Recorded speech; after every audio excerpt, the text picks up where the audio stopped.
For great deals on Ultimate Team coins, check out FIFA Coins online.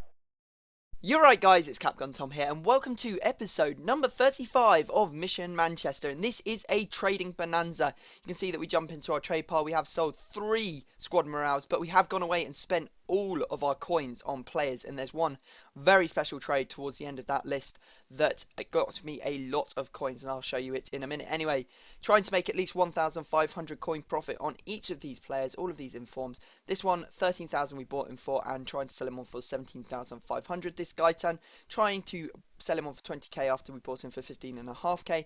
Isco, we picked him up for 12k, trying to sell him on for, I believe, 14,000 coins, 14.5, maybe 14,750. And then Mobakani as well. He is the the guy that plays for RSC and Elect. His inform, picked that up for 14.5k, trying to sell it on for 18,000. So some good profit to be made if we do manage to sell all those players. Now the big trade is coming up. You can see that I've managed to pick up a Jack Wilshere for 59,500 coins on bid. I was very surprised when it expired for that much. And it does mean that we will be able to sell him on for 75,000 coins. That's the lowest buy now on the market for a Jack Wilshere. And we're going to make a heck of a lot of profit. That's about 11,000 coins after tax. So some really, really good trading. That sort of trade doesn't come up very often. Maybe once a week at the very most, despite what traders may tell you. It's not very easy to make 10k plus on a player. Anyway, we're going to jump into our first game. Come up against this 4-2-2-2. Barclays Premier League team. It's very strong. It's got Kabul, it's got David Luiz, Fellaini, Tarabat, it's got Sessegnon, it's got Tevez. So, you know, a very dangerous team. And as our form of late has been pretty bad, we lost all 3 games in the last episode, as you may have remembered. We were looking pretty shaky, and we do need to win all of our games in Division 1, which is about 6 in a row to actually win the division. Now, it's not going to be very easy when we're immediately conceding from the kickoff, and it wasn't long before we did manage to equalise with WELBECK, so we were back on level terms. Then a bad touch from Ashley Young here actually proves fruitful as he slips it past the goalkeeper, making it 2-1 to us. So we were looking pretty good at this point. I was pretty happy. I was on cruise control, just controlling the game. However, this is great passing from him. You have to admire the passing. Bit unlucky not to score the first time, but he does poke it in with Tiote after De Gea's spilled shot.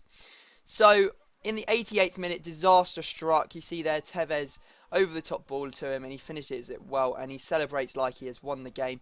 We do, however, manage to snatch the draw from the jaws of defeat. You see here Welbeck going through on goal and managing to slip it in the 90th minute. So although it's not a disaster of losing another game, it does mean that we can't actually win the Division 1 title this season. We can only get, I think, what is it, about 15 points? We can get 15 points, and we actually need 17 to win the division. So our focus is to actually just stay in the division and not get relegated now. So you can see here we've managed to sell some of our players. The Wilshere did go for 75,000, Guyton going for 20,000. Then the Capello, he went for 14,500. Isco has also gone for the price that we wanted for him, 14,750. Cannavaro going for 17,500. And Mubakani didn't sell, we'll just have to list him up again. Anyway, we're going into our watch list, and there are a heck of a lot of informed players I've picked up, spent all of our coins again, and we have made a couple of good trades. This one was probably the worst one. Conti, I thought I'd be able to sell him because he's in a 4-1-2-1-2. However, the market is flooded with that guy. He's just so many in packs, or so many got pulled out of packs, that we probably won't be able to sell him for much. Anyway, that Gillette, probably the best trade of this session.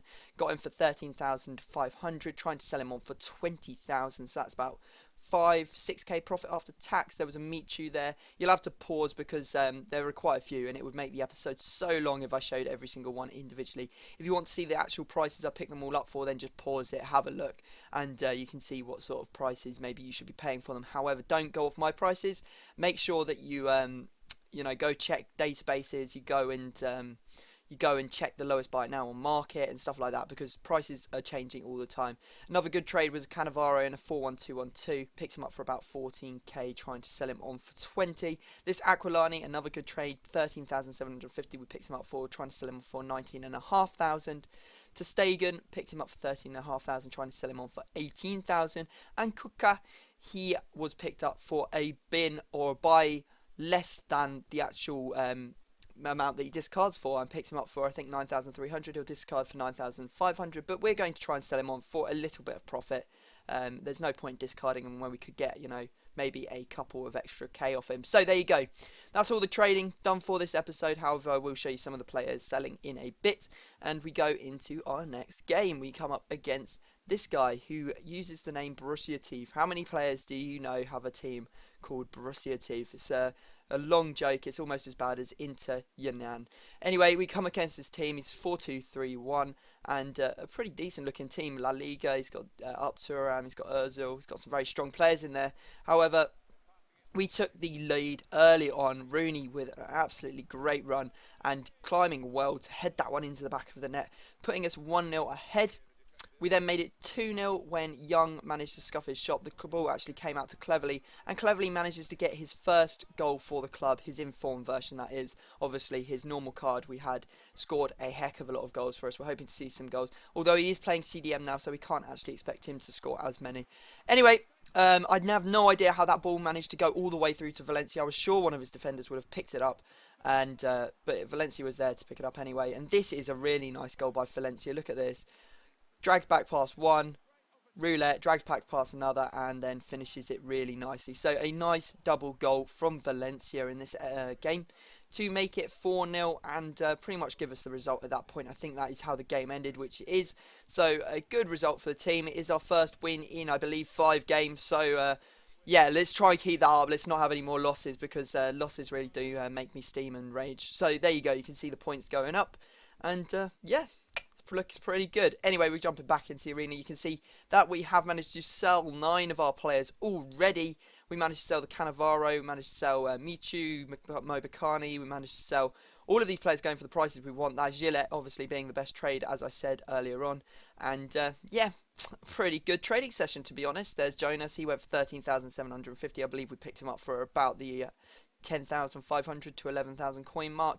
Michu, I think we picked him up for 14,000. He went for 18. Really annoyed because I saw a Michu. I actually got timed out of the web app, and there was a Michu that expired, a 412121 for expired for 10,500, and I just spent 14,000. I could have made about 7.5k on that Michu if I hadn't been logged off the web app, which was really, really annoying. But what can you do? Sometimes these things happen. Anyway, our last game is against another 4-2-3-1 team, this time a Barclays Prem team. He has Vermaelen, he has Company, he has Parker, Tiote, Cazorla, he has Nasri, he has Podolski. He has a very strong team.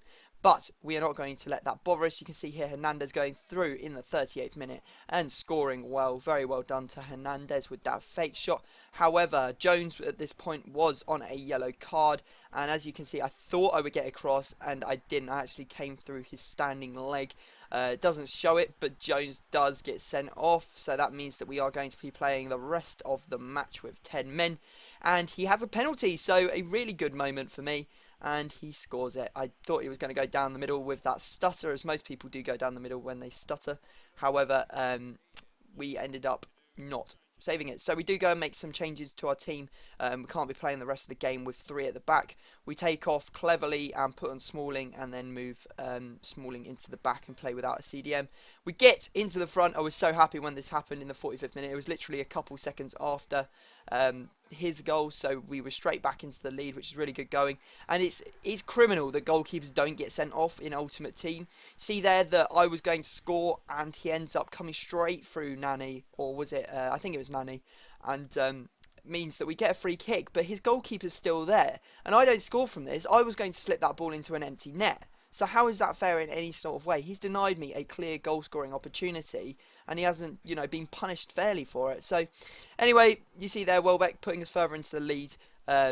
So we're looking pretty good. And then again, Welbeck going through his goalkeeper in no man's land, simply go around him, and Welbeck finishes him off. So a pretty good result with only 10 men there, winning 4-1. You see there, Jones getting sent off in the 42nd. So did very well. I was very pleased with the team performance.